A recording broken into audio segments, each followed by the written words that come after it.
これ新しいメニューだよね。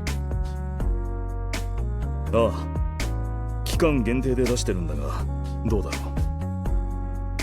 ろ美味しいね。ワインに合います。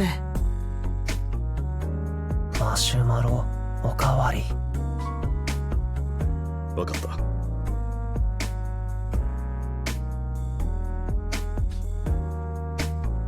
ご本、こんばんは。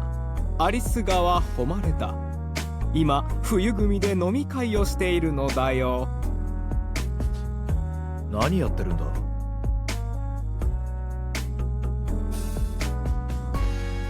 Vlog だよ。 Vlog？ ブログの動画版みたいなものだよね。さすが東さん、よく知っているね。私もこの前和成くんから教えてもらったのだ。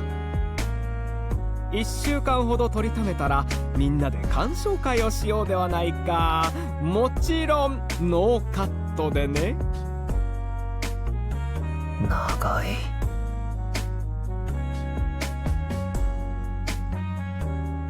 ずっと撮ってるのか。勝手に撮影しているから気にしないでくれたまえ。いや、カメラ向けられてたらどうしても気になるだろああ、そういえばタスク、ドラマの撮影ってもうすぐなんだっけ？う。ああ、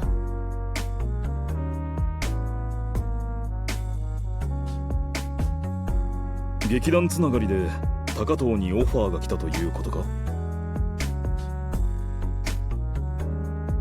ドラマって演劇の芝居とはまたちょっと違うみたいだし、楽しみなんじゃない？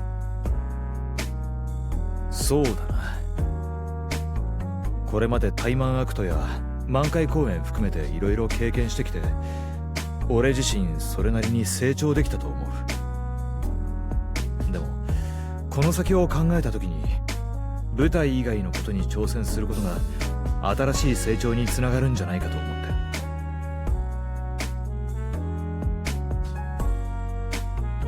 ドラマを見るのも楽しみだね。また談話室が混む。プロジェクターで画面は広くなっても部屋は広くならないからね。そういえば少し前に音宮からこのバーで使うためのプロジェクターをもらった。どうしてプロジェクターなんて？以前音宮が飲みに来た時に。前から思ってたんだが、あそこの壁スクリーンにするにも良さそうだな。特にそういうつもりで内装を考えたわけではなかったんだが、確かに。そういや、俺らがやったプロジェクターは使ってんのか？ああ、日々争奪戦になるくらい人気だ。酷使しすぎてすぐ壊しちまいそうだな。こっちで使ったらどうだ？談話室の代わりにここがたまり場になるだけだと思うが。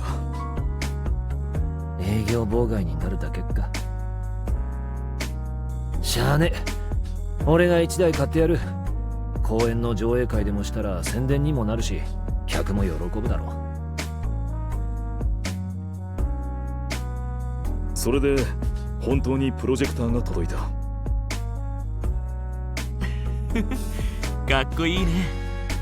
シュウさんもこのお店を気に入ってくれてるのかな。だといいんだが。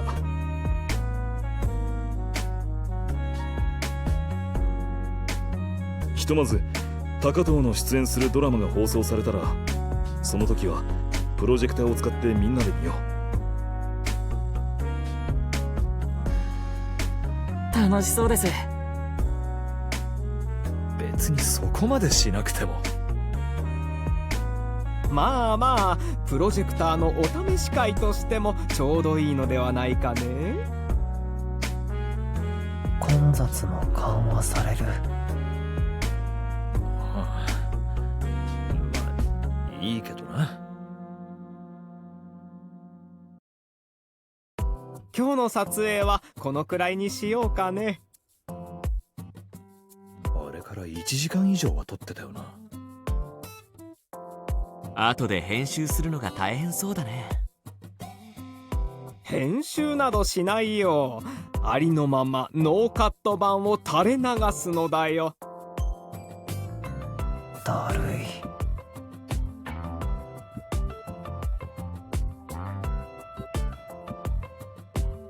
そうだ、和成くんといえばこの前教えてもらった相性ゲームが面白かったのだよ。ぜひ冬組でもやってみたいと思っていたのだ。2人1組で1つの質問に答えて同じ回答が出るかどうかで相性が測れるというゲームだよ。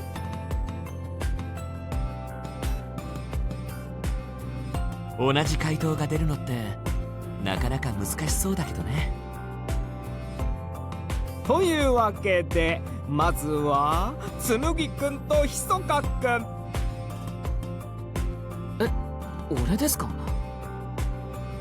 めんどくさい。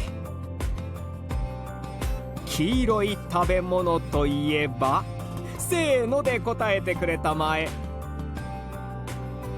せーの。卵焼き。おお、見事に相性バッチリだね。紬ならそう言うと思った。なるほど。ひそかくんが合わせてくれたんだ。そういうところも含めて相性ゲームということか。次は誉れとタスクでやってみたら。絶対合わないだろ。だから面白いんじゃないかな。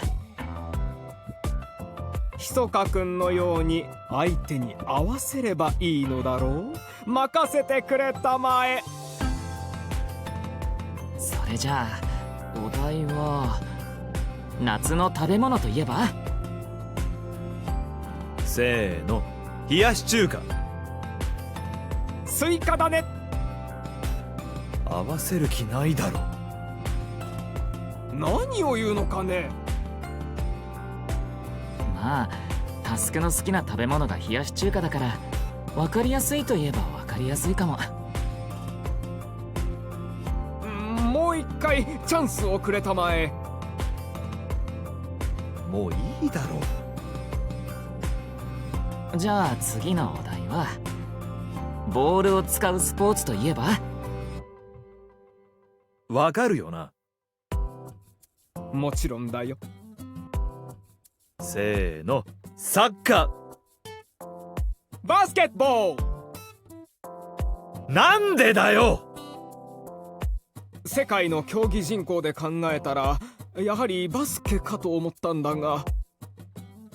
いや、なんで競技人口なんだよ。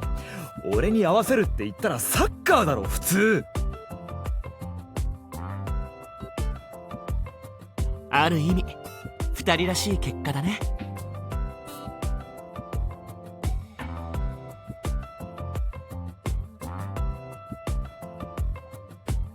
そろそろそういう時期ですね。これまでの組と同じようにひとまず主演を決めてからやりたい公演内容があれば聞いていくっていう流れでいいっすかね。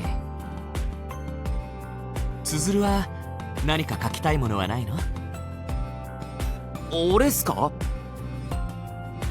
やりたいものといえば俺たちからもいろいろ上がるだろうが、みなぎに書きたいものがあるならそれも聞いておきたいよな。そうだね。特につづるくんも最近は指定されたテーマを書くことが多かっただろうし。なんか冬組ってやっぱ大人っすね。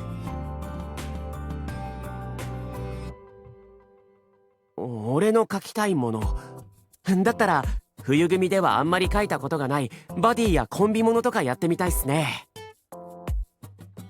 確かに今までなかったね。あえて言うなら執事がそれに近いくらいか。でもあれは主従関係だからね。対等かというと少し違うかもしれない。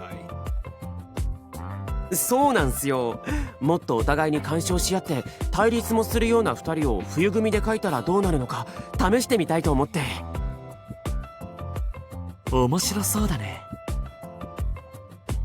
そうなると主演と準主演は冬組の中でも息の合う2人がいいんじゃないか。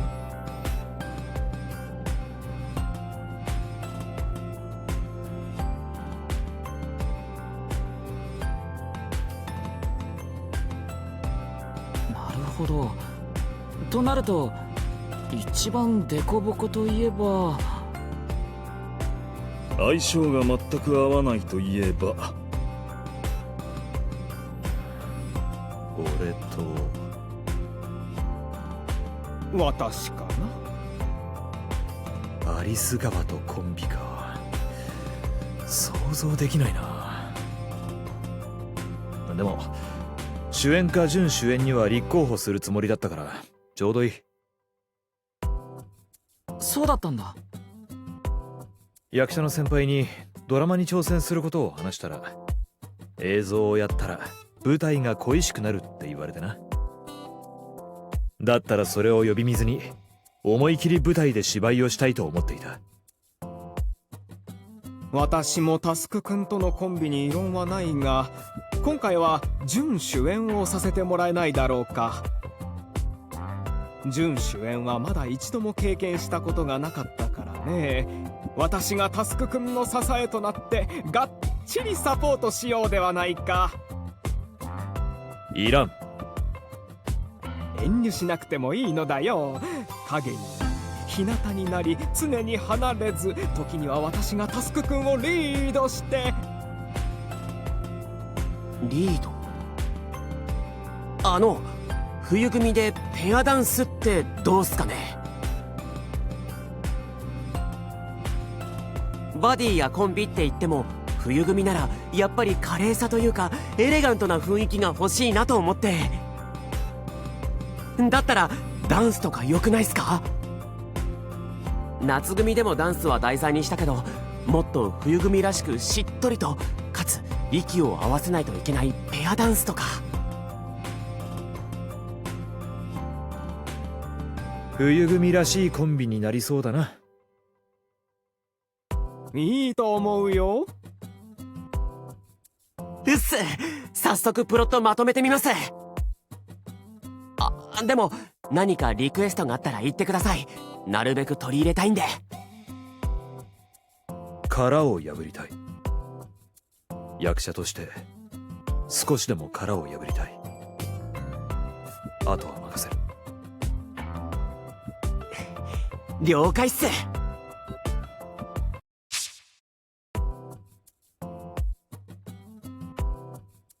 おはようございます。おはよう。今日はよろしくお願いします。こちらこそ高藤君にオファーを受けてもらえて嬉しいよ。天馬君と摂津君と仕事をしたことをきっかけに満開カンパニーの舞台の映像を見てね、高藤君の表現力に圧倒されたんだ。今回も期待してるよ。ご期待に応えられるように力を尽くします。君ならいつも通りで大丈夫だからさ。あんたが高藤さん？おはようございます。監督からオファーされたらしいけどさ、舞台畑の人なんでしょ？ドラマの撮影ではなるべく舞台の芝居を出さないでくれるかな。ドラマにはドラマの芝居があるから。舞台のつもりでやられると正直やりにくいんだよね。映像見ても浮くし、あんたも一人で悪目立ちしたくないだろ。じゃそれだけだから。舞台の芝居は出すなか。ごめんね。彼も悪気はないんだろうけど、映像一筋でさ、食らいついていくのに必死なんだ。そうですか。俺もその感覚には覚えがある。それにドラマと舞台の芝居が違うことは分かってるつもりだ。とにかく自分にできる芝居をしよう。チェック OK です。お疲れ様でした。あの芝居で本当に良かったのか。お疲れ様。こっちの要望によく応えてくれたよ。本当にいい芝居だった。ありがとうございます。あれがいい芝居なのか、いつもの自分の芝居なのかわからない。映像の芝居っていうのはこれでいいのか。納得してないみたいだね。まあ最初だしね。これから映像でも場数を踏めば感覚が分かってくると思うよ。場数ですか。これから映像の方にもどんどん出ていくんじゃないの？高藤君は今後どういう役者を目指すつもりなんだい？ただ役者として高みを目指したい、自分の芝居を磨きたいとしか考えていなかった。自分がどういう役者を目指しているのか、具体的な目標や理想がない。こんな曖昧な状態で俺はこの先も成長していけるのか。高藤君は映像でも活躍できると思うし、ちょっと考えてみてよ。はい。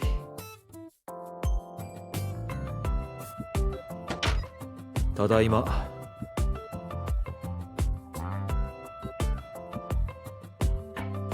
先に打ち上げ始めてるよ。勝手に打ち上がるな。まあ一杯どうぞ。おう。とりあえず撮影はいろいろ勉強になった。ただ楽しみにしてもらってるみんなには申し訳ないが、あまりいい芝居は見せられなさそうだ。いつになく自信がなさそうだな。寝坊した？そんなわけないだろ。いい加減じゃあるまいし。ただ映像よりも演劇の方が俺には合ってるんだろうなと思っただけだ。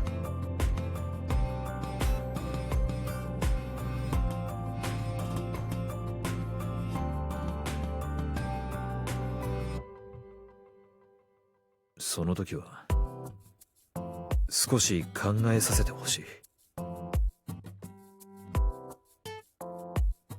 いや、今回挑戦してみてそう思っただけだ。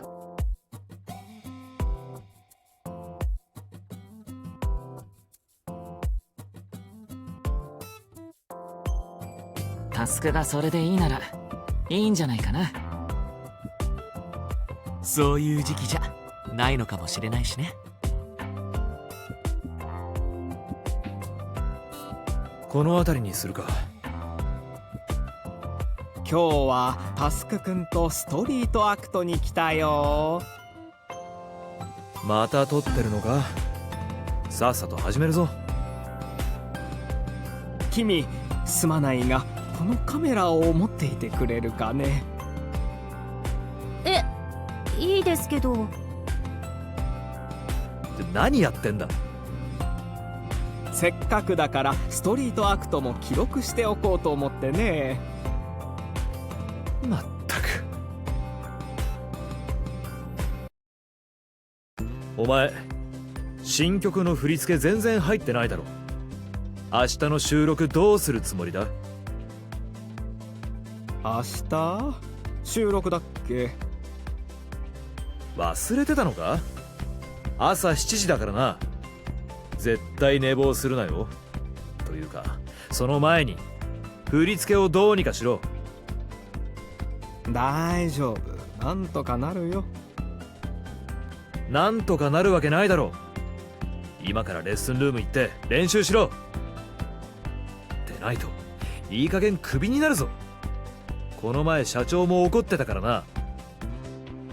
僕をクビにしたら1億人のファンが泣くね。そんなにいるか。もういい。俺は忠告したからな。あとは勝手にしろ。Shall we dance? バカ、こんなところで踊ったら騒ぎになる。まったく、どうなっても知らないからな。1、2、3、4。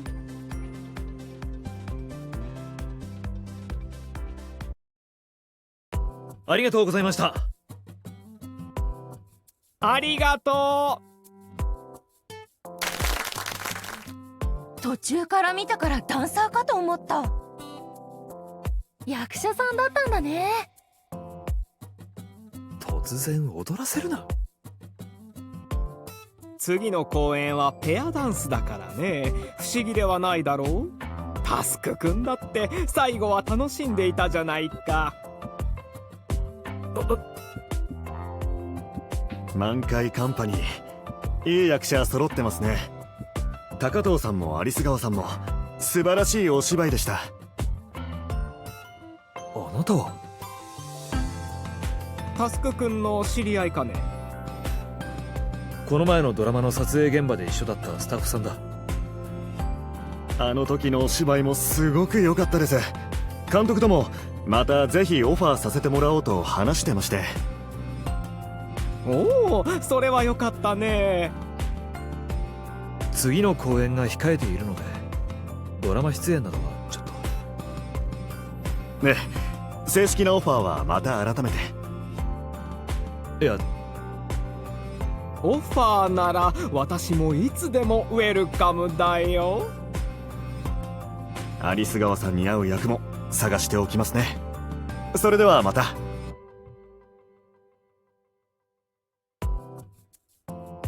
タスクくん、公演が終わった後ならいいのではないかね。この間自分には合わないと言っていたが、再びチャンスがあるのならもう一度試してみてもいいと思うのだがね。殻を破ると意気込んでいたではないか。殻を破りたい。その気持ちは本当だ。でもどうやって。俺は殻を破ってどうなりたいんだ。そこが曖昧なまま、ただ新しい分野に手を出しているだけでは何も成長できない気がする。それに中途半端な気持ちでやるのは真剣に映像にかけている人間にも失礼だ。タスクくん、有栖川の言うことももっともだと思う。ただ俺は俺なりのやり方で殻を破りたい。そのやり方はまだわからないが、役者としてこの舞台で何かをつかみたい。掴まないといけないと思っている。何より久しぶりに冬組公演で主演を務めるんだ。後悔しないようにしたい。まずは目の前の舞台に集中するつもりだ。ふむ、ストイックなタスクくんらしいね。有栖川、付き合わせて悪いが最高の芝居をするぞ。私とて初めからそのつもりだよ。とことん付き合おうではないか。私はタスクくんの支えなのだからね。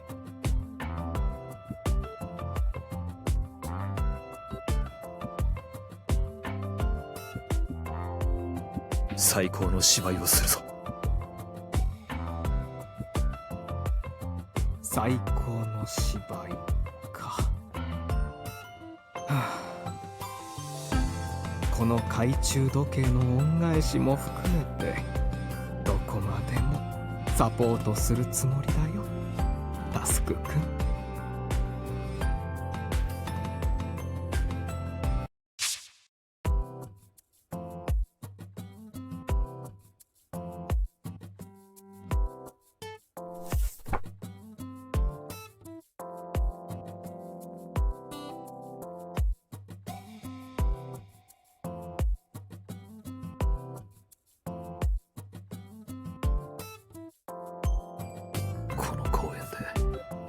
目指すべき自分を見つける。タスク気になるところでもあった？やりにくいところとかあったら言ってくれたら修正するんで。いや、今回の脚本も面白いな。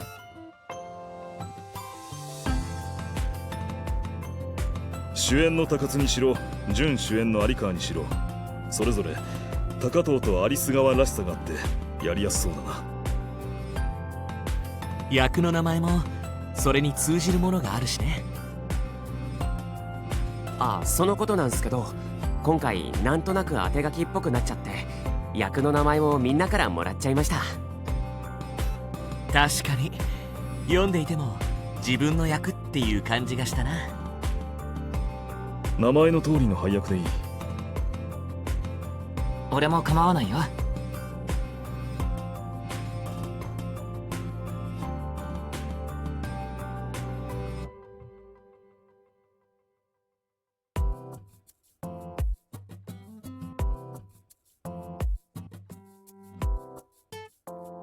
社交ダンスの練習もかなり必要になりますね。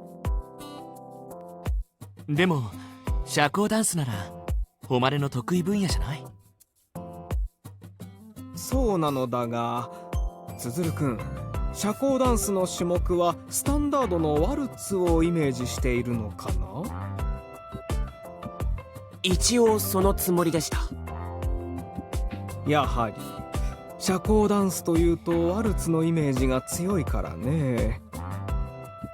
しかしタスクくんのイメージからするとチャチャチャやサンバといった情熱的で動きのあるダンスの方が似合っていると思うよ。せっかくタスクくんの主演なのだから、タスクくんに合ったラテンダンスにした方が良いのではないかね。なるほど、ダンスに詳しい有栖川さんが言うなら間違いないっすね。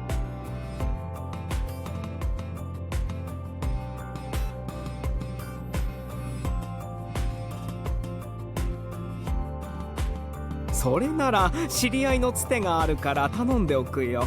彼ならどんな種目でもオールマイティーだ。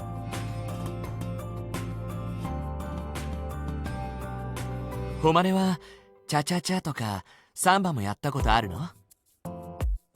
いや、私が幼い頃から習っていたのはワルツだったよ。だからラテン系は全くの初心者だ。有栖川はラテンダンスに変更でいいのか？もちろんだと思う。一度他のダンスに挑戦してみたいと思っていたからちょうどいい機会だよ。お互いに練習が必要だがね。そうだ、せっかくのペアなんだからコンビ名をつけなくては。ダンスのペアにコンビ名なんて必要か？名コンビになるためには必要なのだよ。まあスポーツ選手のコンビに名前がついてたりはしますよね。高有ペアとか。新種のアリみたい。ありがどないしゃん。脚本が上がったって。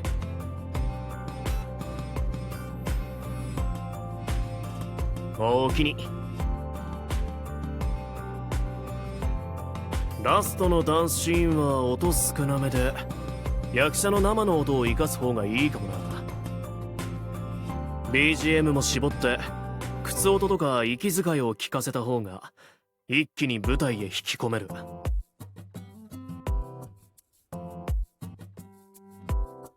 技量が求められるから難しいかもしれないけど、タスクと誉さんならできるんじゃないかな。決まればかなり印象的なシーンになるだろう。ダンスも中途半端にはできないな。気合を入れなくては一気に間の抜けたシーンになってしまうからね。コンビ名には正直勘弁してくれと思ったな。もう少しコンビとして歩み寄るか。分かってくれたのかね。とはいえ今までこれでやってきてるし、今まで通りで大丈夫か。タスク君、それでは甘いのだよ。ダンスのペアなのだから、デコとボコでがっちりはまらないと。そうだ、お互いを理解するため私は筋トレをしようではないか。君は私の新作の詩集を読んでくれたまえ。きっと私のことがつぶさにわかるはずだ。なんでそんなこと。お互いをより深く理解し、コンビネーションを良くするためには必要なのだよ。仕方ない。その代わりその後はみっちりダンス練習だからな。なんだか楽しそうだね。ひそかくん、俺たちもやってみない？わかった。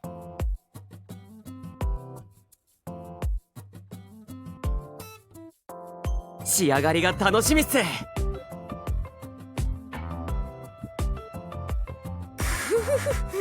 腕の筋肉痛が。これではカメラが持てないではないか。それでも持つのか。カメラがそんなに震えてたら見てる人が酔っちゃうね。しかし筋トレのおかげでタスクくんのことが少し分かった気がするよ。日常的に己の筋肉を痛めつけることでタスクくんのストイックさが維持されているのだね。俺は詩を読んでもさっぱりわからなかったけどな。一体アリス川の頭の中はどうなってるんだ。タスクの方はダメそうだね。あまり効果はなかったかもしれないな。まあ無理して合わせる必要はないんじゃないかな。二人の個性がうまくはまることが大事なんだし。しかしダンスで呼吸を合わせるには多少無理をしてでもお互いに理解し合わなくては。それはわかるが、アリス川が相手だとな。そういえば月岡と御影も同じようにお互いの理解を深める試みをしていたな。そうだ、ライバルの様子を偵察しに行こうではないか。水やり終わった。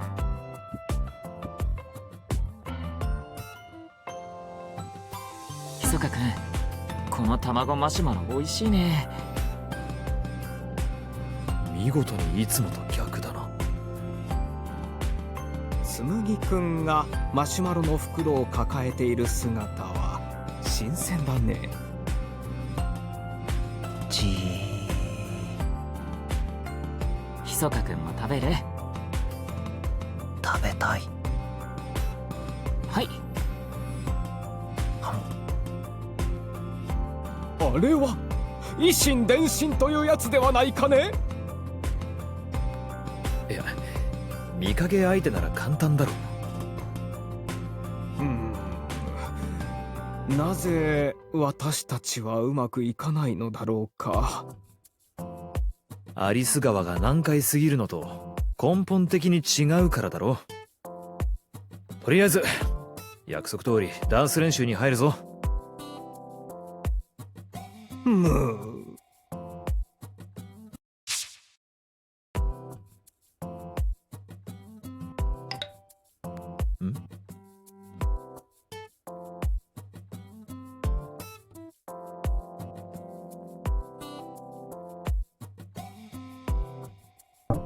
タスクくんいるかね。アリス川か。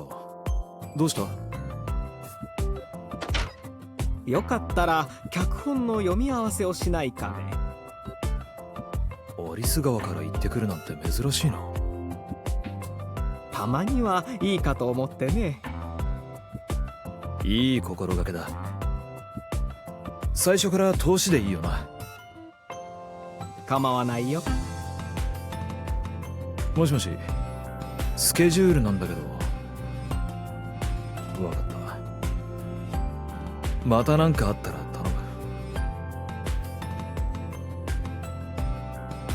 頼む。違う。ストリートダンスは一旦捨ててくれないか。今は必要ない。ストリートダン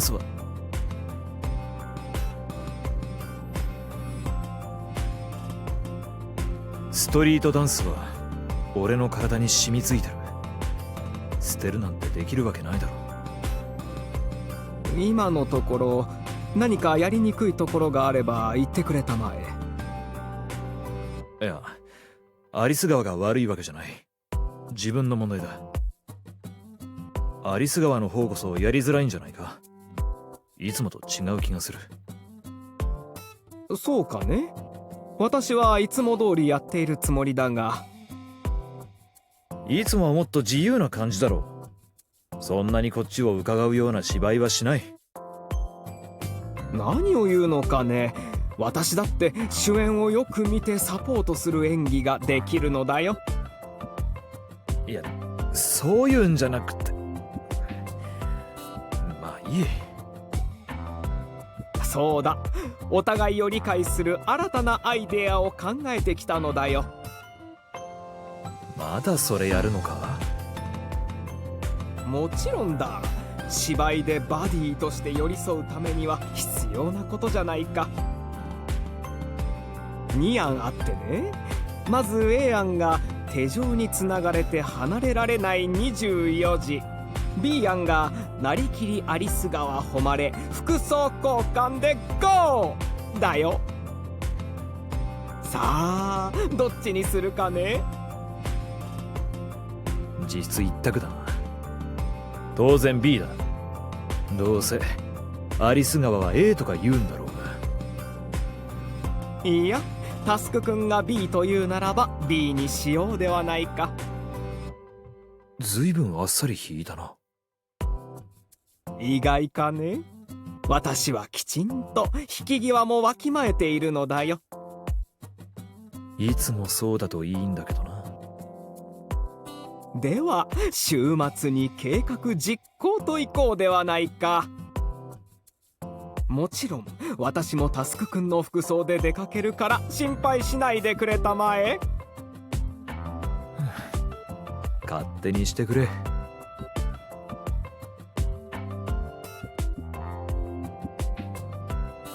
それで相談って？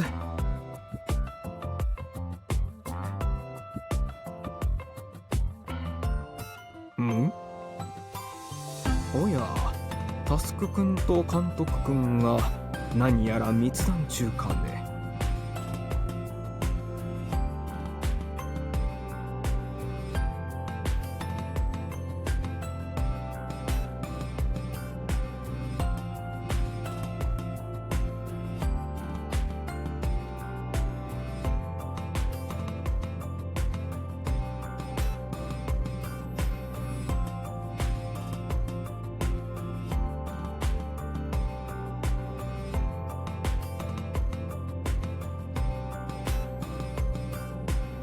ああ、悪い。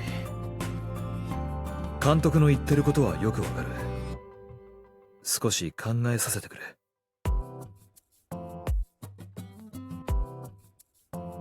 頼む。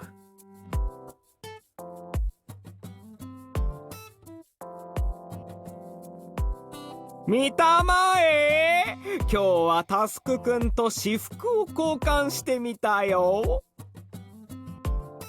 アリス川の服は基本的にタイトなんだよな。身長はいいんだが。よく似合っているよ。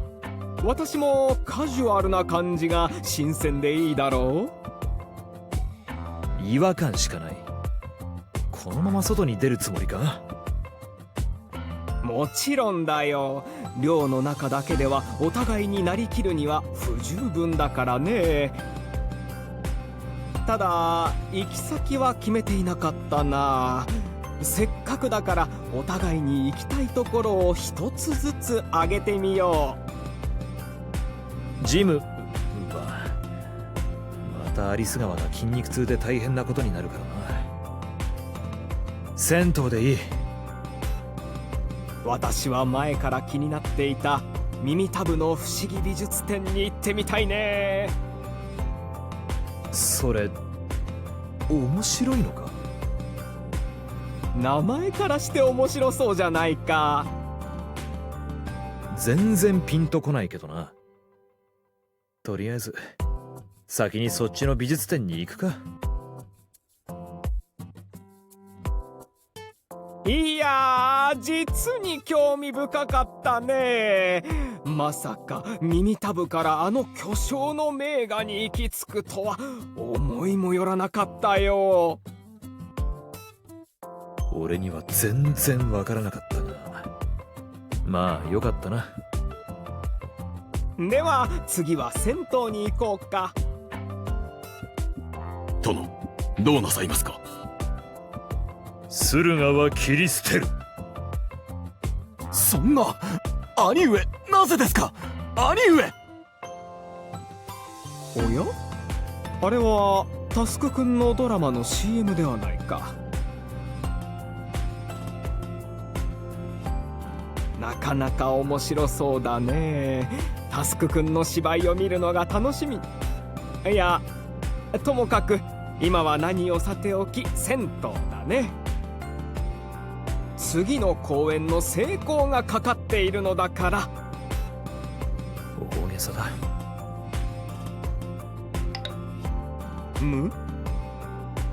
おお、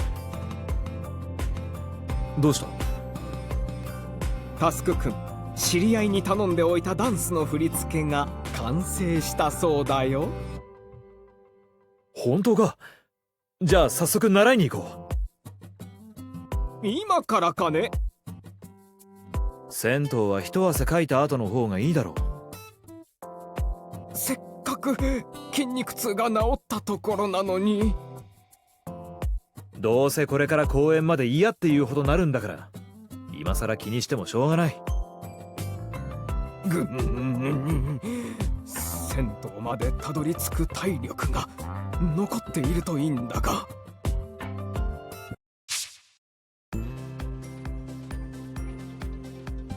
違う。ストリートダンスは一旦捨ててくれないか。今は必要ない。ストリートダンスは俺の体に染みついてる。捨てるなんてできるわけないだろ。それでも君が踊るのは競技ダンスだ。そのために体を作り変えてもらう。くそ、なんで俺はこんなことやってるんだ。悪い、今のところやり直していいか？了解。じゃあ有川のセリフから。違う。ストリートダンスは一旦捨ててくれないか。今は必要ない。ストリートダンスは俺の体に染みついてる。捨てるなんてできるわけないだろ。ここで目を見ないのは高津らしくないか。タスクにしては役作り悩んでるね。タスクに寄せた役だし自然体でいいと思うけど。久しぶりの主演だからいろいろ考えたいのかもしれないな。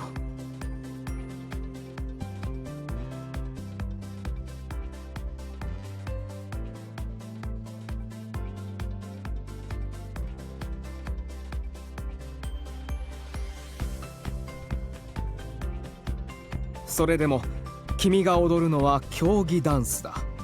そのために体を作り変えてもらう。くそ、なんで俺はこんなことやってるんだ。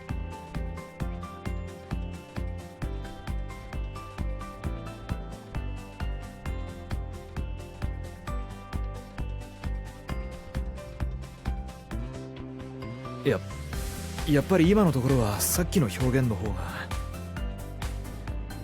ねえ、ちょっと気分を変えてダンスシーンの稽古に切り替えるのはどうかな。午後の予定と入れ替えるだけだし問題ないんじゃないか。分かった。構わないよ。じゃあ曲かけるぞ。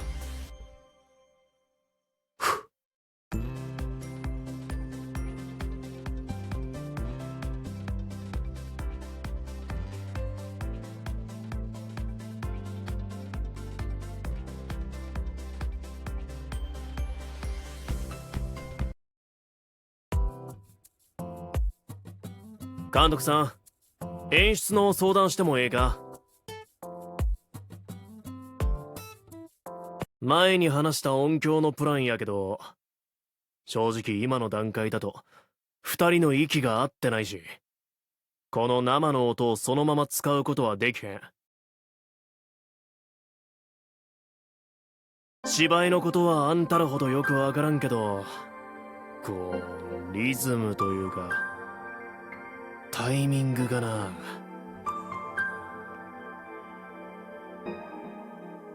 いや、それだけやない。なんつうかずれてんねん。2人の追ってるリズムが違う。全然別のダンスを踊ってるみたいや。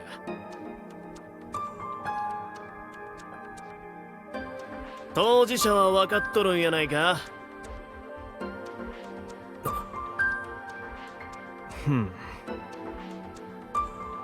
演出プランを変えるのは進行上問題ないと思うけど、どうする監督ちゃん。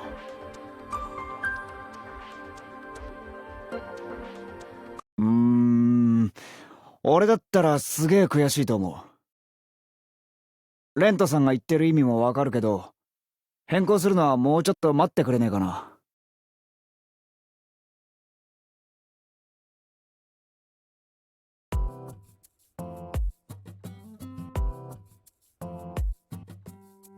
せやな。俺も急ぎすぎた。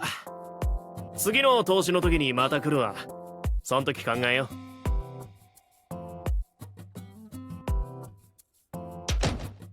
次の投資までにどうにかしないとな。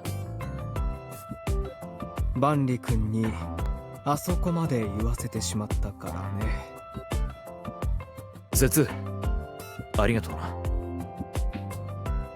な。礼とかいいんで間に合わせてくださいよ。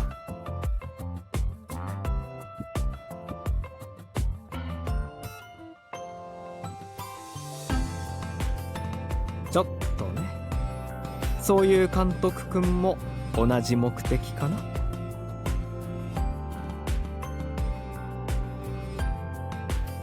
ドラマのオファーの件かい？ちょうど通りがかりにね。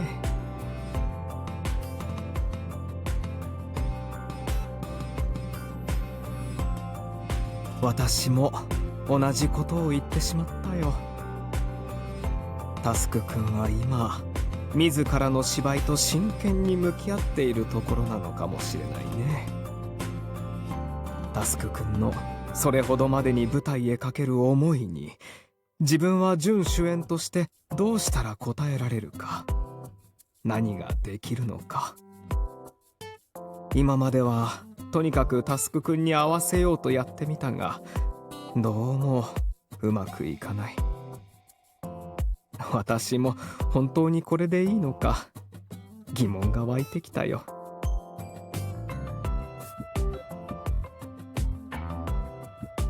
タスク君と主演と準主演をやるというのはこういうことなのだろうな。レント君に言われたこともあるし、やれやれ骨が折れるね。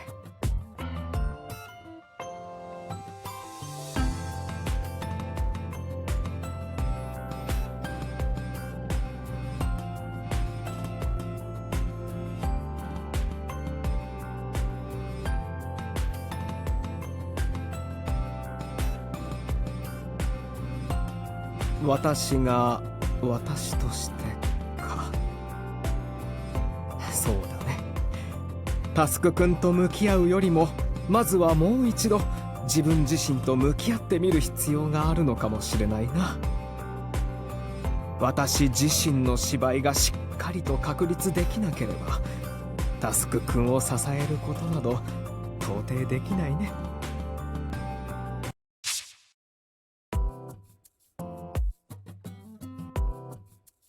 ただいま。お帰りなさいませ。お一人ですか？ああ、少し思うところがあってな。今日は一人で自主練だ。かしこまりました。音源は渡してあるものを流してくれ。それとチェック用に撮影してくれ。承知しました。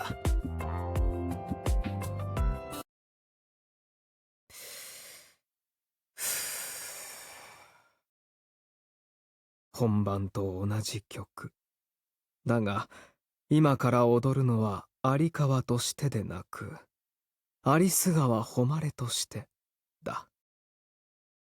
踊ることで自分に向き合えるだろうか。何か見つけられるのだろうか。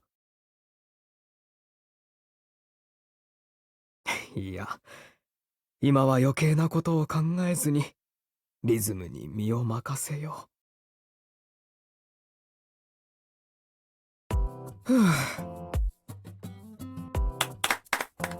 ん？拍手の音が2つ。素晴らしかったよ。今までの稽古で見た中で今のが一番好きだな。私もだよ。少しすっきりした表情をしてるね。監督から誉がここにいるって聞いてね、飲みに誘おうと思ってきたんだ。自主練が終わったら声をかけて。ここで待ってるから。わざわざ迎えに来てくれなくても。いや、ではいい汗をかかないとね。そうだ、せっかくいるんだし僕が代わりにビデオ撮ろうか。めっそうもございません。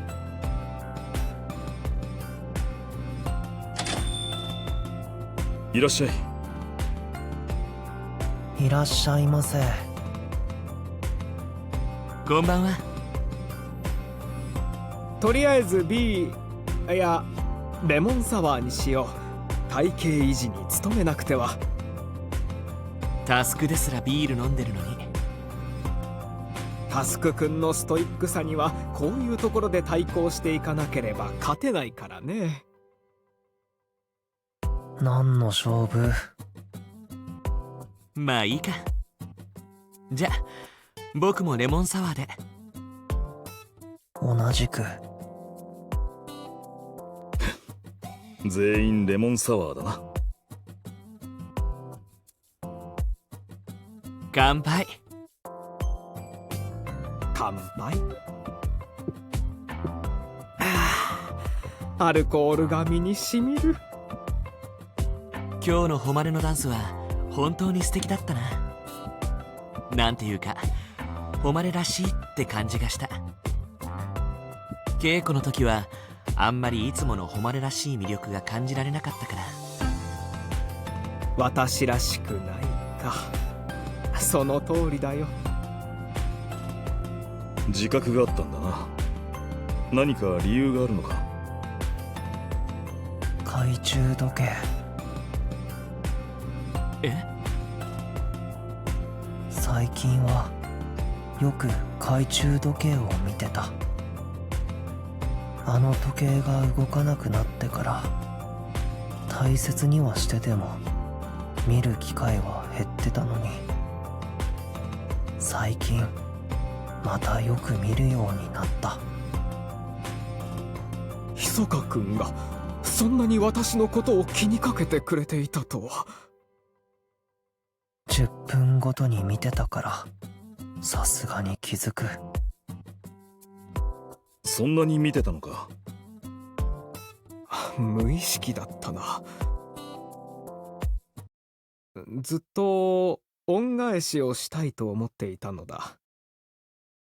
羊公演の時にこの時計を直してくれたのも、たびたび狂ってしまうたびに修理してくれたのもタスク君だった。以前自分と同じだと思っていたこのガラクタはいつしか劇団での思い出を共にする大切な宝物になっていた。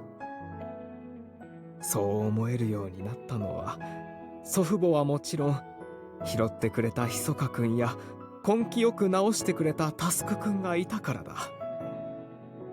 でもタスクくんにはどんなものでお返しをするよりも、芝居で返すのが何よりの恩返しになる。だから自分なりにタスクくんの演劇への情熱に応えようと頑張ったつもりだった。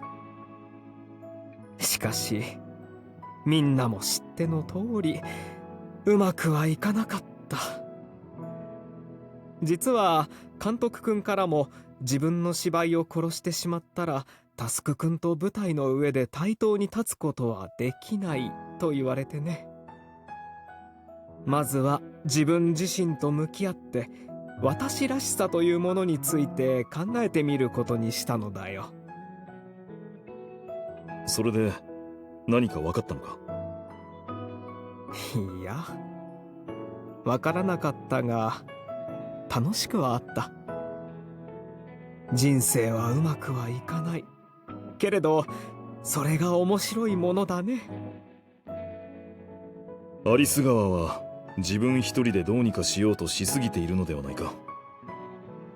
剣にシスの時、4人で稽古場で話したことを覚えているか。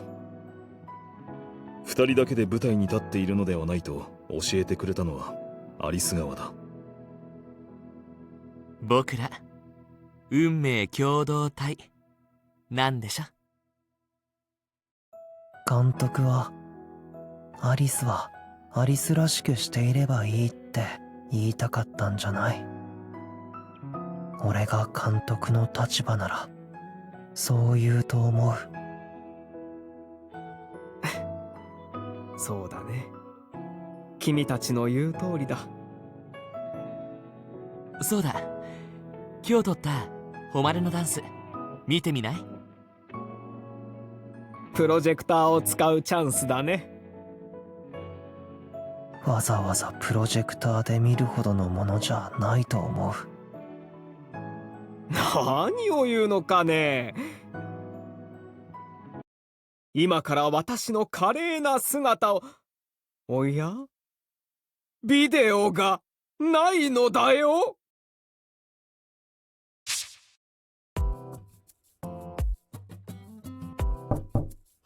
アリス川、いないのか？後にするか。あれ、もしかして誰もいなかった？おう、お前もアリス川に用事か？うん、ひそかくんと稽古しようと思ったんだけど、談話室にも中庭にもいないんだよね。東さんのところで寝てるんじゃないか？一応聞いてみようか。誰も出てこないな。東さんたちの姿も見てないから、4人とも出かけてるみたいだね。じゃあパートナーがいない同士、読み合わせでも付き合ってくれない？パートナーか。部屋戻ろうか。ひとまず2人の絡みがある場面からやろうか。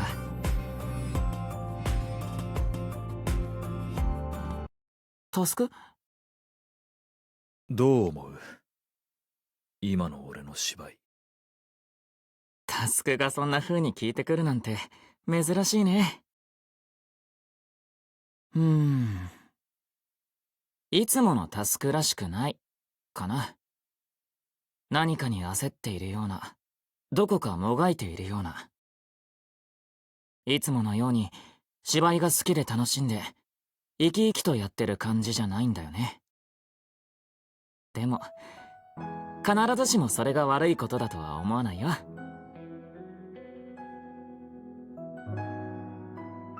もちろんタスクも分かってると思うけど、今のままではダメだよ。周りのことが見えてないし、2人の息も合ってないし、みんな芝居やりづらいなぁと思ってるだろうから、次の投資くらいまでには何とかしてほしいけど。相変わらず笑顔でバッサリ言うな。殻を破りたいんでしょ。きっとそのためにもがいてるんだよね。だったらそれにとことん付き合おうってみんな思ってる。だから何も言わないんだよ。座長失格だな。自分のことしか考えていなかった。俺たちのことは気にしなくてもいいけどさ、パートナーである誉さんのことはちゃんと見てあげなよ。そうだな。あんなにお互いのことを知ろうといろいろやったのに、いざ芝居になると何も見えていなかった。アリス川にも悪いことをしたし、きっとアリス川の調子が悪かったのも俺のせいだろう。それはどうかな。え？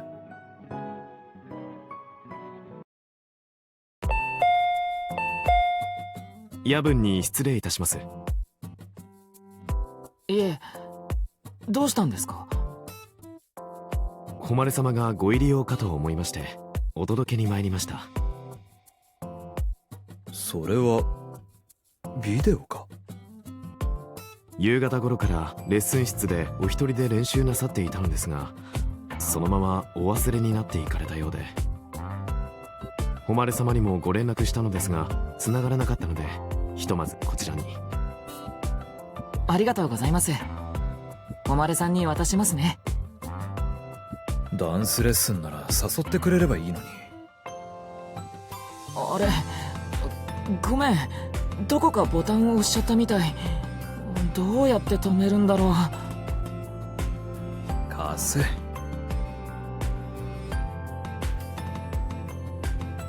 タスク？ああ、アリス川のダンスはこんなだったか。今日の練習の時に撮影した動画です。思うところがあって自主練をとおっしゃっていました。アリス川が何を思って一人で踊ったのか、一人で踊ったことで何か見つけられたのか。向き合っていたつもりで何も見えていなかった俺にはわからない。だったら直接本人に聞くべきだな。アリス川と話さないと。そうだね。とはいえ連絡もつかないとなるとな。幸代様と飲みに行かれるとおっしゃっていました。お送りすると申し上げたのですが、幸代様が車で来ているからと。え？東さんが運転するなんて珍しいな。でも飲みに行くのに車で大丈夫なのかな。東さんが飲まないなんてことは絶対ないからな。となると運転代行を頼むか。あとは飲んでも車を置いて帰ってこられるところで飲むとか。だったらあそこじゃないか。だね。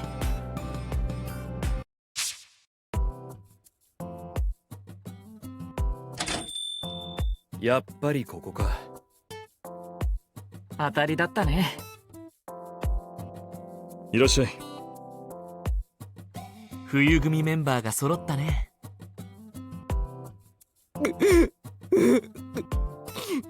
私とタスク君のメモリーが梅雨と消えてしまってメランコリー。ずいぶん酔ってますね。Vlog を撮ってたカメラをなくしたんだって。焼け酒のように度数の高い酒を煽ったら一杯でこのありさまだ。メモリアルが夢になる。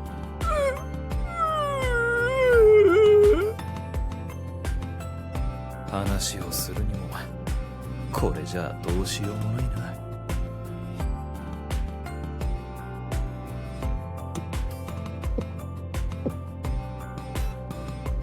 ちょっとは落ち着いた？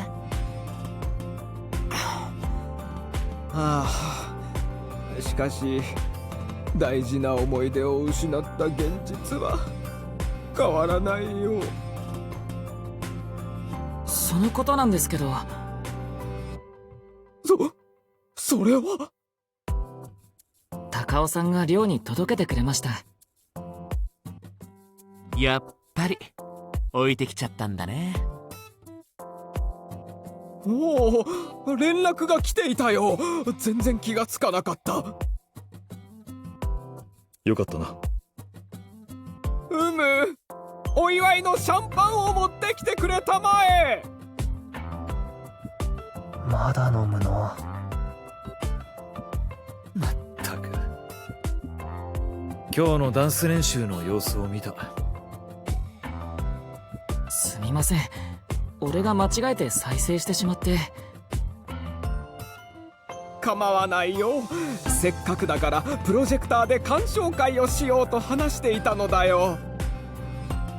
いいんじゃないか。タスクが素直に賛成するなんて珍しいね。ノーカットと言っていたな。適宜早送りする。仕方がないね。譲歩するよ。今日から Vlog を始めるよ。まずは自己紹介。早送り。早速かね。5本。こんばんは。アリス川誉れた。今冬組で飲み会をしているのだよ。何やってるんだ？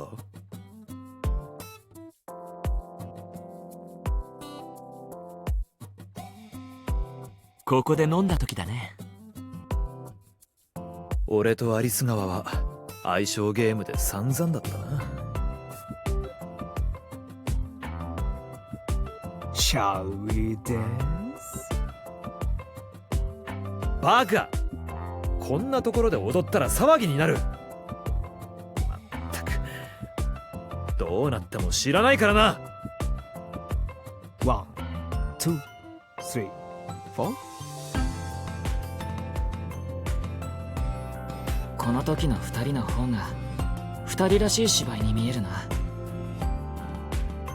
ダンスも合っている気がする。そうだな。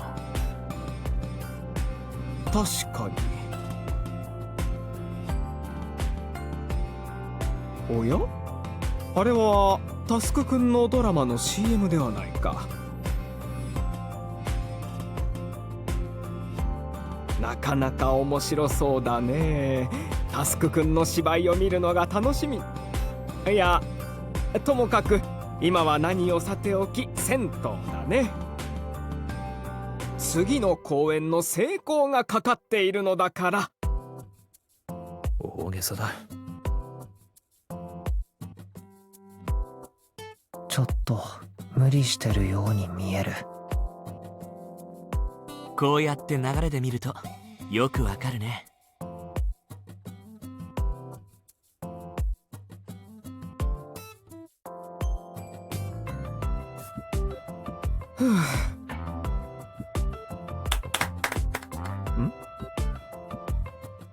素晴らしかったよ。今までの稽古で見た中で今のが一番好きだな。一人で自主練をしていたのは訳があるのだよ。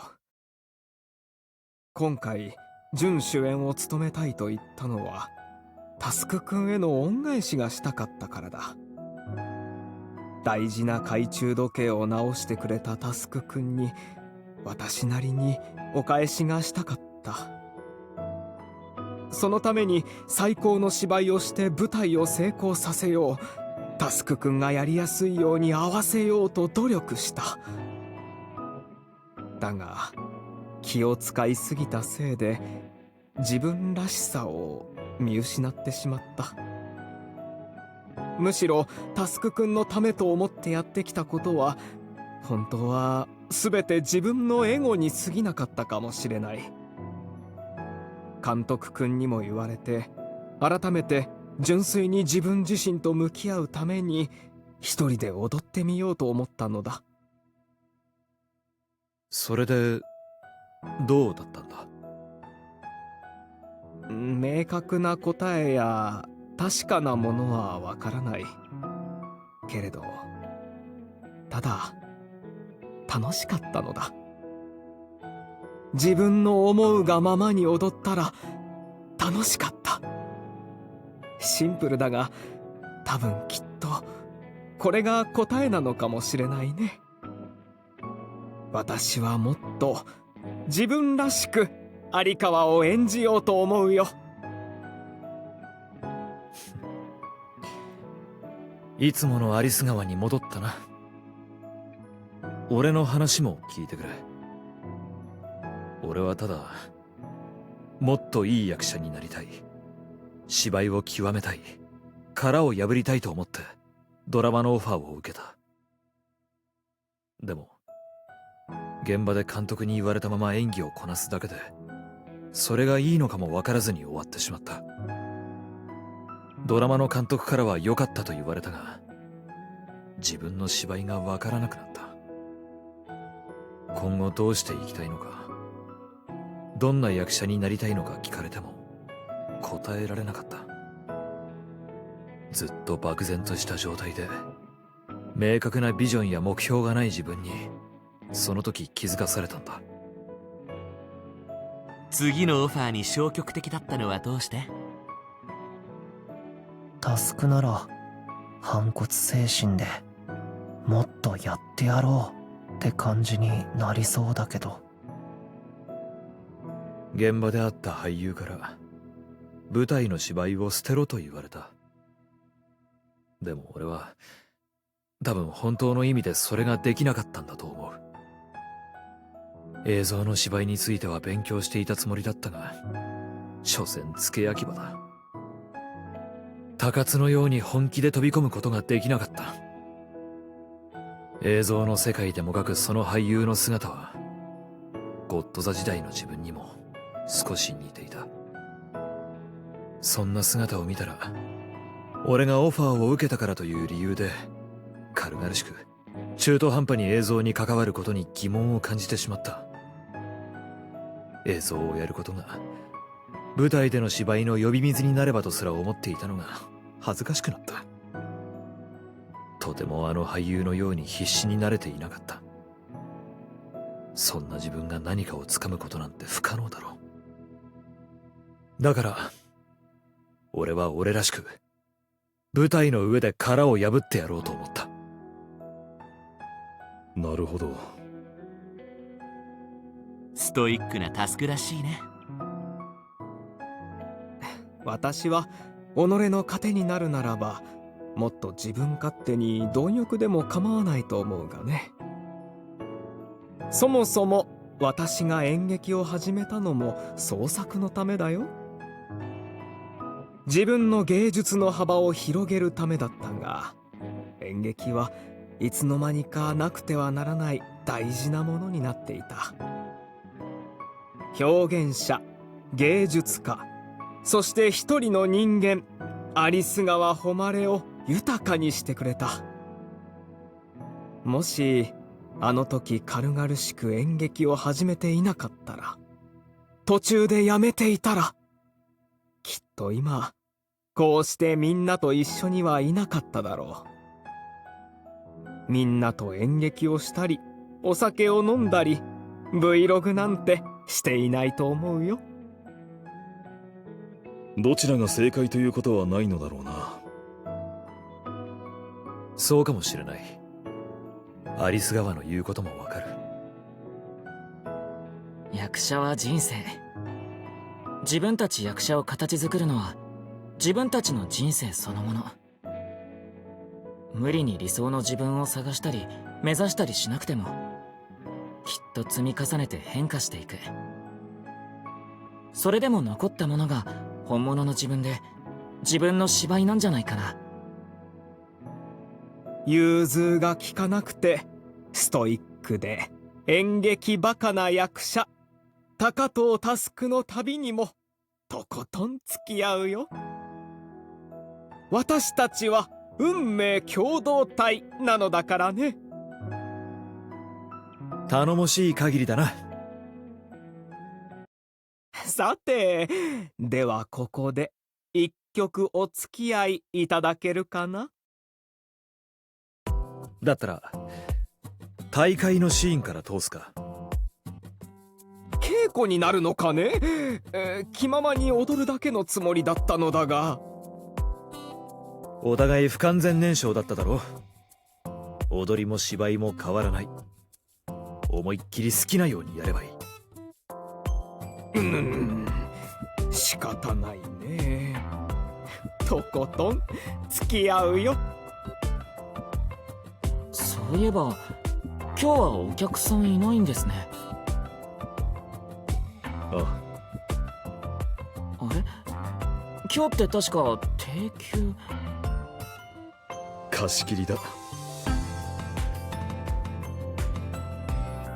やれやれ、明日は筋肉痛になりそうだよ。疲れた。二人につられて熱が入っちゃったね。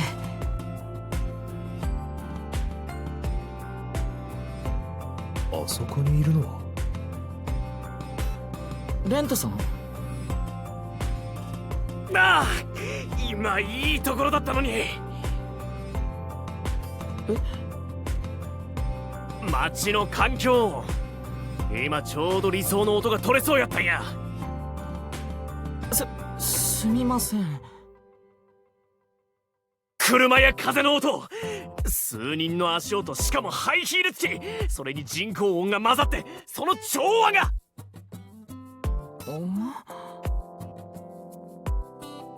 まあこれは俺の勝手な美学や。理解できへんでもええんやけど、全く違ったものから発せられる音たちを重ねることでまた新しい音が生まれる。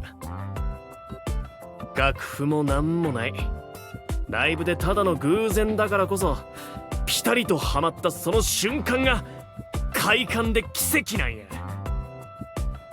見た目は地味な作業やけどな、俺にとっては妥協できへんね。芝居も同じやろ。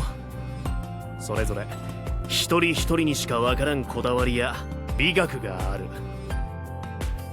美学を貫いて個性を認め合って混じり合った先に素晴らしい舞台が生まれる。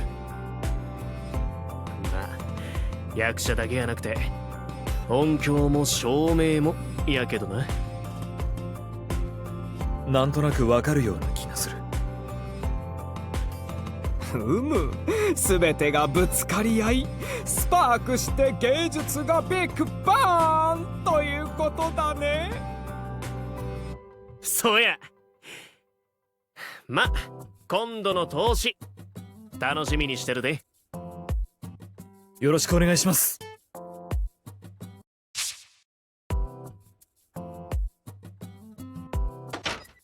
おはようさん、今日はよろしゅう。よろしくお願いします。よろしくお願いします。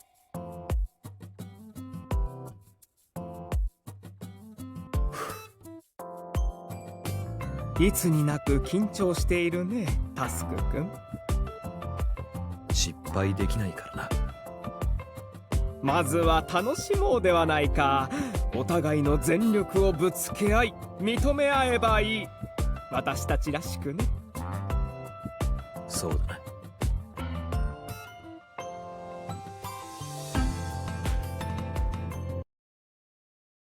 社交ダンス？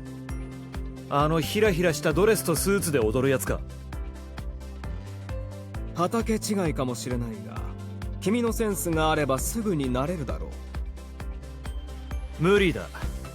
そもそも人とペアで踊るなんて考えられない。丘を渡ってくれ。君は競技ダンスを間近で見たことはあるかい？いや、ないけど。それなら一度見てから考えてくれないか。競技ダンスというものを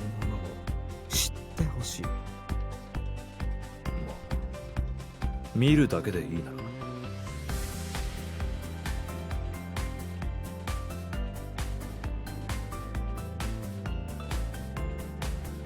準備はいいかい？緊張は？いや、ワクワクしてる。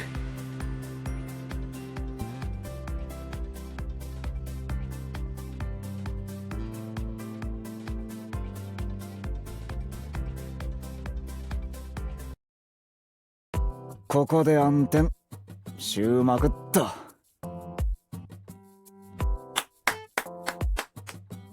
めっちゃいいやん。最後のステップのあそこは火花バッチバチなのにジャジャーってハマってたやん。ジャーンってとこも最高やった。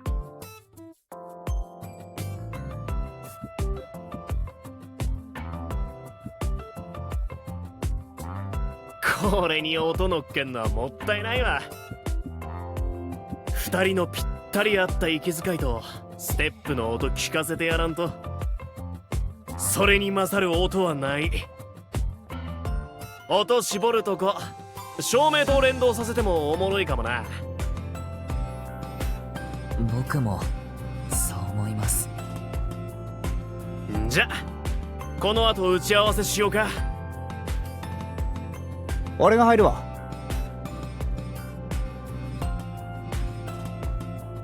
無事ハードルは一つクリアしたね。ああ、あとは演出陣の期待に応えられるように俺たちももっと芝居を磨いていかないとな。45、46、47。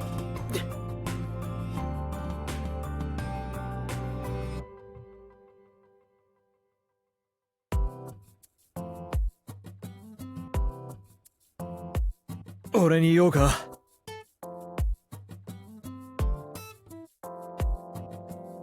どうだっ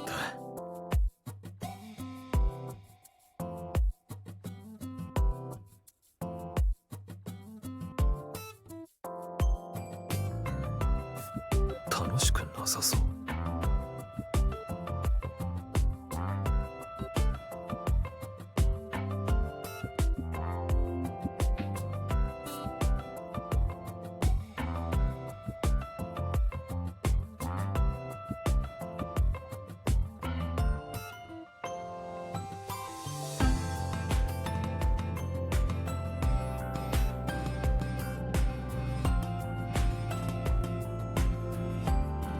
そういうの分かるんだな、映像でも。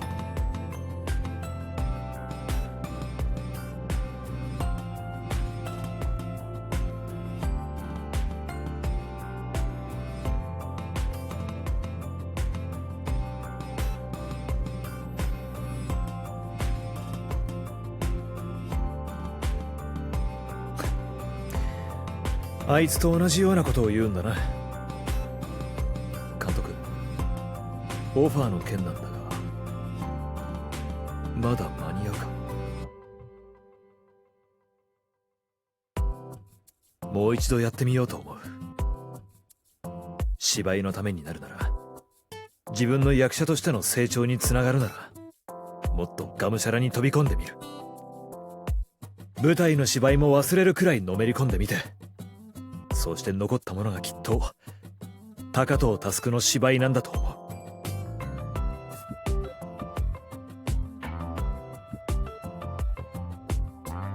う。いや、いい。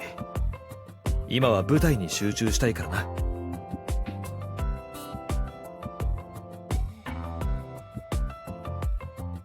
あ、それじゃ先に部屋に戻るな。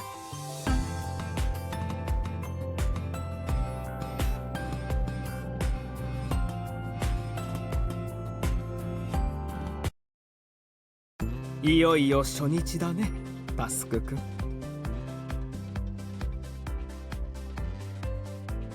タスクくん、また役に入り込んでるみたいだね。高津、そろそろ本番だよ。今回の役は高藤に近いから名前以外はあんまり差がないな。わかりづらい。今回は座長の代わりに私がエンジンを指揮してもいいかね。高津くんはそういうタイプではないしね。ちなみにポーズはこう。全力で行くぞ。あ、そうだね。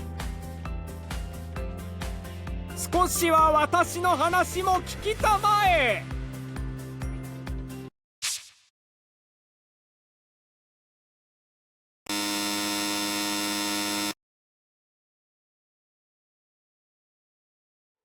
もしもし、スケジュールなんだけど。ああ、悪いけどプロデューサーが次は高津は抜きでって言っててさ。分かった。プロデューサーと揉めるのはまずいって。演出の山根さんは高津のこと気に入ってたんだけどさ。また何かあったら頼む。高津さ、あんまり自分のスタイルに固執しすぎるのもどうかと思うぞ。もっと柔軟にやっていかないとさ、視野広げた方がいいって。別に固執してるわけじゃん。そういうスタイルでやっていくなら、この辺りで何か大きな仕事やるか賞でも取るなりなんなりしないとこの先厳しいぞ。考えとく。それじゃただ踊れたらいいのに、なんでこんなに。有川、またペア解消したんだってね。これで何度目？いい加減組む相手いなくなるんじゃない？誰かいい人がいたら紹介してくれないかな。やだね。揉めるって分かってるのに誰が紹介するか。今度の全日本はどうするつもり？今から相手を探しても間に合わないだろうね。その女癖さえなければ今頃世界でトップ争いしてただろうにね。別に不誠実に手を出しているわけじゃないよ。ただ恋をする相手がいつもパートナーだというだけだ。それに加えてたまたまいつも壮絶にこじれて別れるっていうだけ。私だってうまくやっていけるものならやっていきたいと思っているんだよ。その調子じゃ本当に相手が見つからなくなるね。言っておくけど、だからって男子ペアに転向しようなんて考えないように。まさかそれこそ相手が見つからない。今まで男子のダンスを美しいと思ったことがないからね。至高の美を追求するダンサーなんて二つ名をつけられる男がそれを言うと嫌味だな。ミカサ君のダンスは素晴らしいと思っているよ。せいぜいそのまま引退なんてことにならないようにね。ご忠告ありがとう。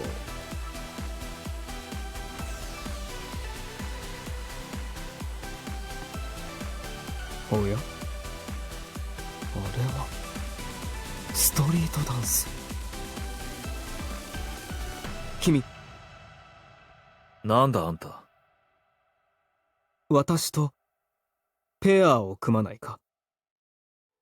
は？社交ダンス？あのヒラヒラしたドレスとスーツで踊るやつか？畑違いかもしれないが、君のセンスがあればすぐになれるだろう。無理だ。そもそも人とペアで踊るなんて考えられない。他を渡ってくれ。君は競技ダンスを間近で見たことはあるかい？いや、ないけど。それなら一度見てから考えてくれないか。競技ダンスというものを知ってほしい。見るだけでいいな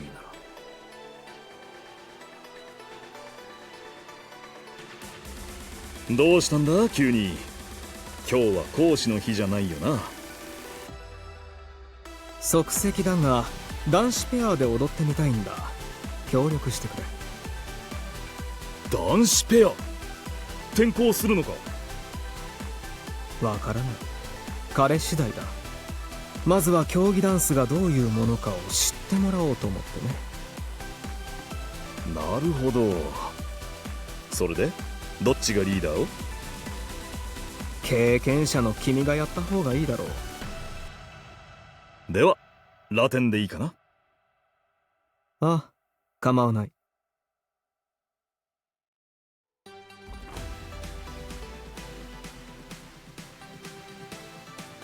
どうかね？社交ダンスのイメージと全然違うんだな。もっとなんていうかスポーツに近い気がする。そう、それに何より芸術的だ。そうだな。正直良し悪しは全くわからないが、芸術的っていうのはなんとなく伝わってきた気がする。こんな世界があるんだな。君のダンスにも君の内から溢れ出す芸術性を感じた。私はその芸術性と私が追求する美を掛け合わせたダンスを見たくなったんだ。芸術性？そんなこと今まで言われたことがないな。ダンサーはプロデューサーに求められた通りに踊ればいいだけだろ。君の内から溢れ出る情熱はそんな他人が作った枠に収まるものではないと私は思うがね。あんたに何がわかるんだ？そうだ、見ているだけではわからないだろう。少し踊ってみないか？いや、俺は。君厄介な相手に捕まったな。有川はしつこいぞ。姿勢は？そうだ、君は体幹がいい。しっかり基礎を鍛えている証拠だな。結構きついんだな。いや、ポーズは十分様になってる。確かに筋はいいな。少し動いてみよう。ステップはこ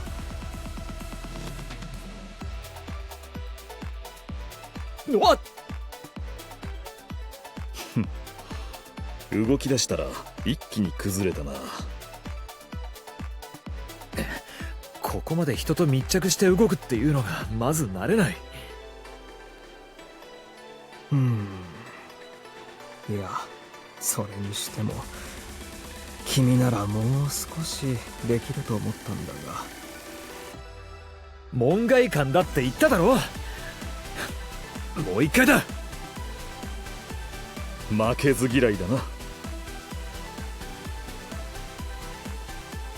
まさか本当に組む相手が見つからなくて転校するとはね。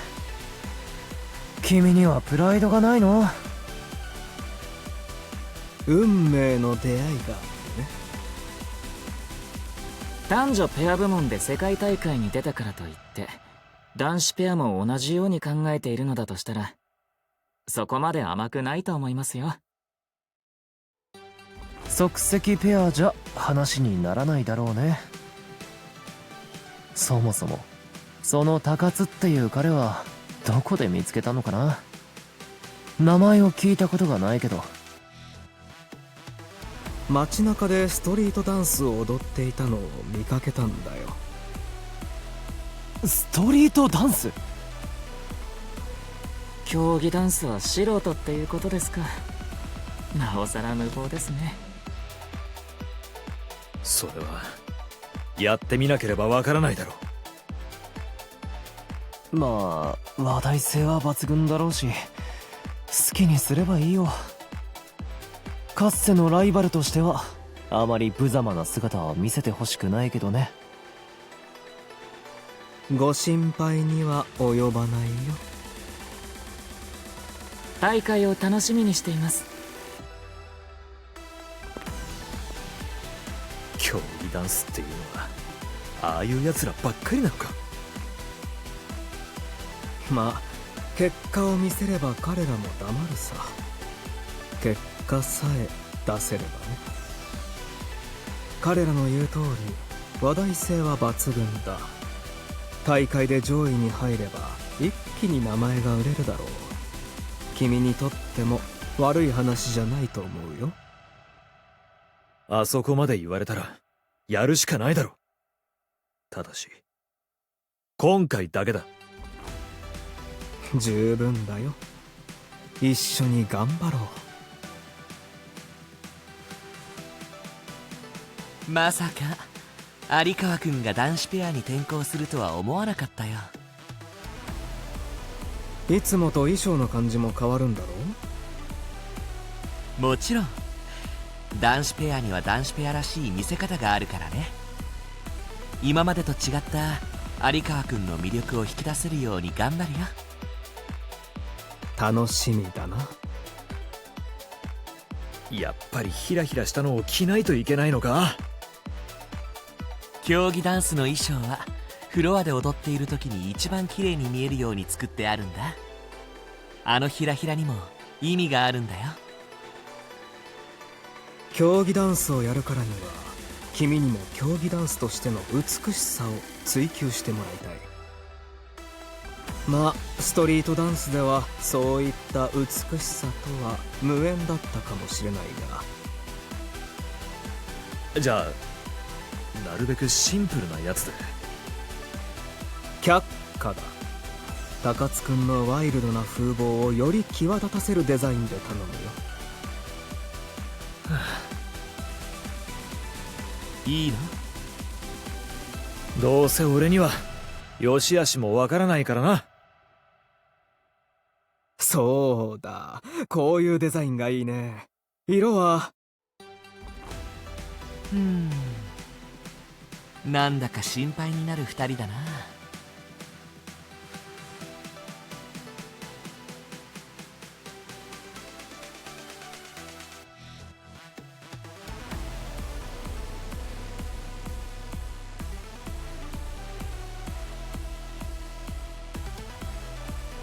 違う。ストリートダンスは一旦捨ててくれないか。今は必要ない。ストリートダンスは俺の体に染みついてる。捨てるなんてできるわけないだろ。それでも君が踊るのは競技ダンスだ。そのために体を作り変えてもらう。くそ、なんで俺はこんなことやってるんだ。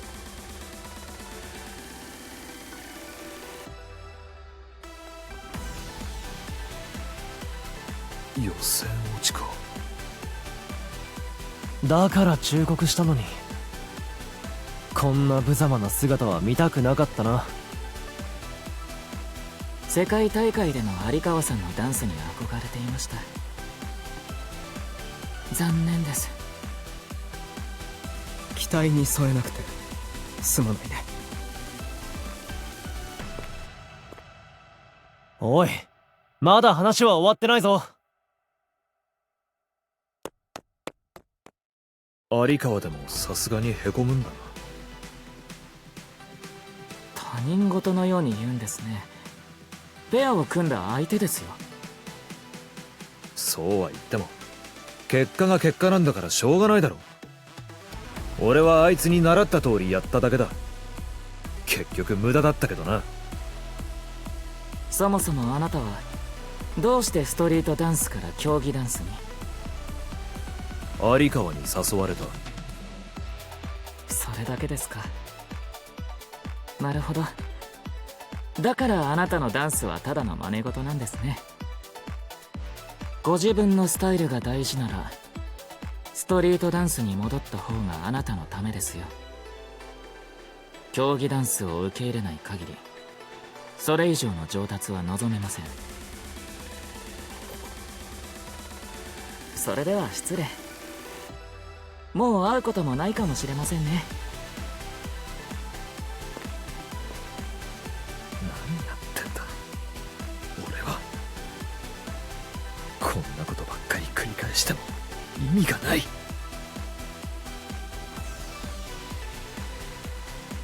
有川、待ちなよ。聞きたいことがあるんだ。男のダンスに美しさを感じないと言ってたのに、どうして終始替えしたの？それは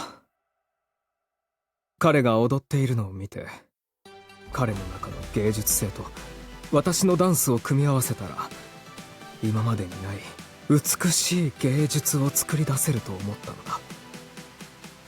だとしたら有川は高津の中の芸術性とやらを全く引き出せていない。本当に彼の芸術性を理解してるのかな？確かに君の言う通りだな。私は間違っていたのかもしれない。もう一度俺のライバルとして立つというのなら、もっとしっかりしてもらわないと困るんだよ。ありがとう。目が覚めたよ。高津君、どうする？俺はクビか？いや、もう一度やり直させてほしい。私の指導方法が間違っていた。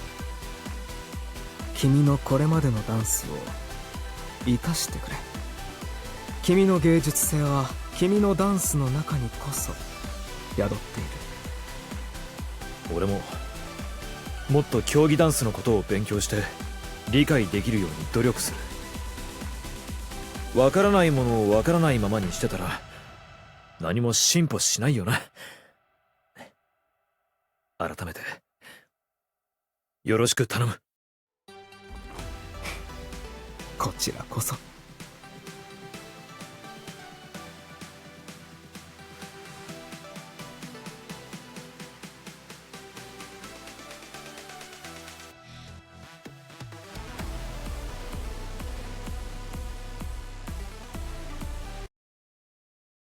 準備はいいかい？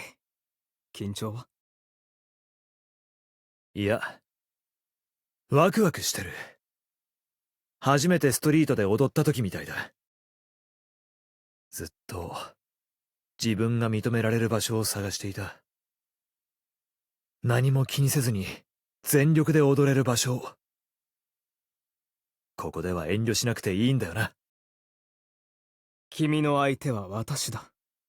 君の全力を私にぶつけてくれ。私がすべて競技ダンスの美へと昇華してみせる。言ったな。それなら一切妥協も手加減もしない。お前が俺を引きずり出したんだ。ああ、任せてくれ。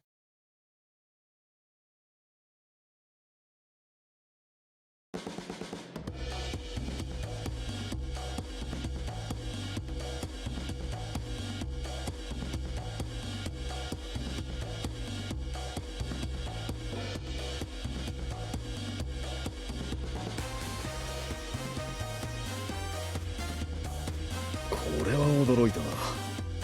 繊細だからこそ小さくまとまりがちだった有川のダンスが高津とペアを組んだことで荒々しく大胆な表現を手に入れて大輪に咲いたかのようだ。僕もまさかあの二人がこんな風にベストコンビになるとは思わなかったよ。正反対に見えたんだが、そんな二人だからこそできるダンスだな。グランプリは有川高津ペアです。よし、当然の結果だね。憎たらしいライバルが戻ってきたね。以前の有川さんよりも数段パワーアップしましたね。高津さんからもフロアでプレッシャーを感じました。おかげさまで。君と出会えたおかげで私は新たな美しさを手に入れられた。本当に感謝しているよ。俺の方こそ新しい世界を知ることができた。俺のダンスの幅も広がったと思う。自分のやり方に固執するばかりでなく、別の表現を受け入れたら俺はもっと上を目指せる。それに自分の表現だけに集中できる時間は今までグダグダ悩んでいたのがバカらしくなるくらい単純に楽しかった。一度きりというのが非常に残念だがね。本当はこのままお前と競技ダンスでやっていくのもいいかもしれないと思った。でもそれだと俺は自分のダンスから逃げたままになる。俺は俺の表現を追求していく。今まで認めてもらえなかった相手にも認めさせてみせる。お前もお前の美を追求していけ。そしていつかまた道が重なることがあれば俺はもう一度その手を取る。では未来の君のダンスに出会える日を楽しみに待とう。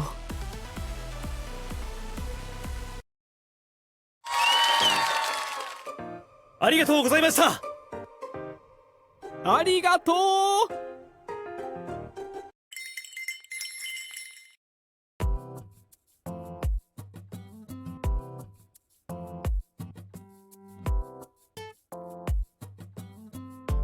お疲れ様。お疲れ様だよ。そういえば無事に各組の第8回公演が終わったところでちょっとしたお疲れ様会をやりたいっていう話が出てましたね。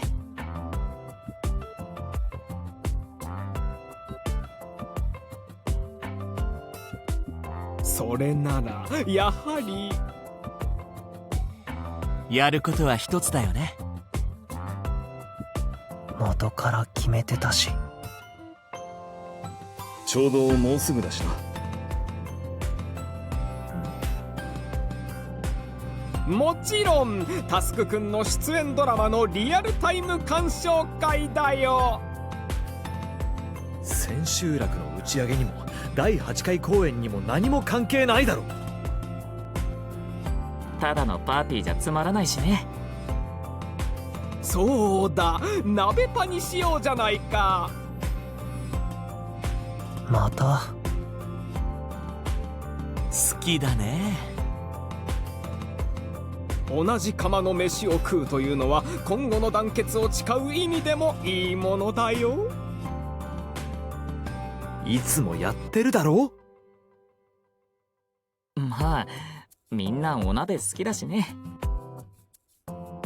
はあ、楽しくなりそうだ。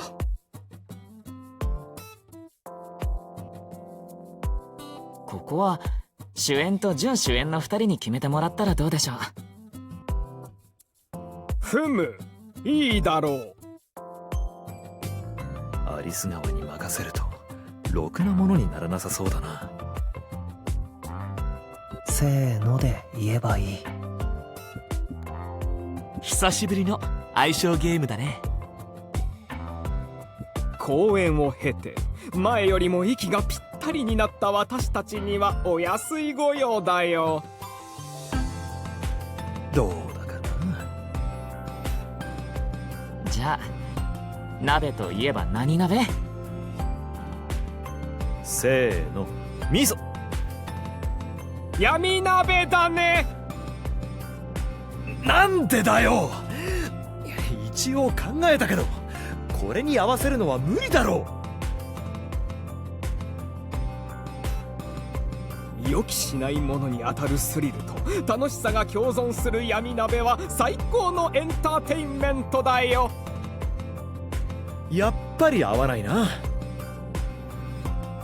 それが2人らしいね。それでは乾杯。乾杯。第8回公演お疲れ様でした。冬組もみんなもおつぴこー。はあ、つくづく面倒な時に来ちまったな。まあまあ、幻の日本酒当月もあるから。一杯付き合うだけだからな。にしてもバーで鍋ってどんなセンスしてんだよ。鍋ってみんなで食べると美味しいよね。楽しいしね。結局闇鍋は回避できてよかったですね。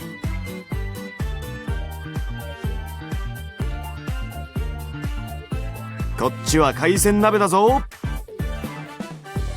じゃあカニはここか。俺鮭持ってきたっす。こっちはトマト鍋です。俺はチーズを持ってきたからここに入れようかな。いいっすね。締めにリゾットにしたらめちゃうまそうっす。マシュマロはそいつの居場所はない。チョコ鍋があるよ。そんなのあるのか。完全に兵糧仕様じゃねえか。それかすでにスタンバってるし。鍋は鍋だ。文句ねえだろうが。チョコレートフォンデュみたいなものだよね。イチゴ持ってきたけど。果物系もチョコ鍋に入れちゃえば。食いすぎんなよ。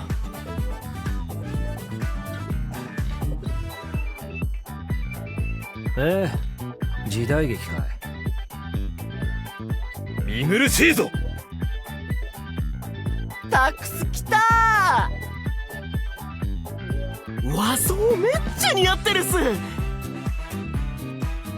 殿、どうなさいますか。駿河は切り捨てる。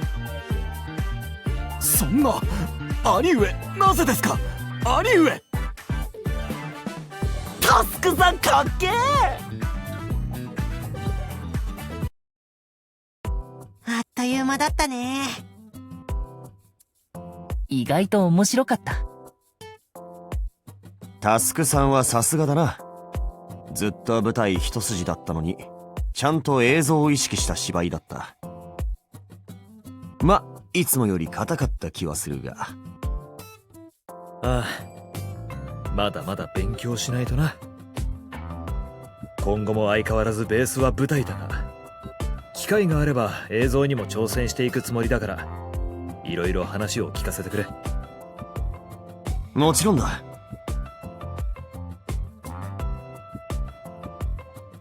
また撮影してるのか。これもタスクくんの大切な人生の1ページだからね。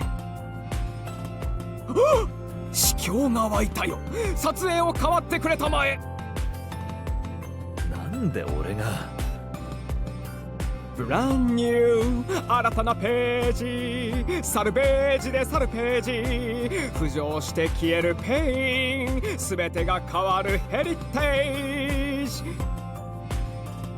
どうかね。なかなかの自信作だよ。やっぱり全然わからん。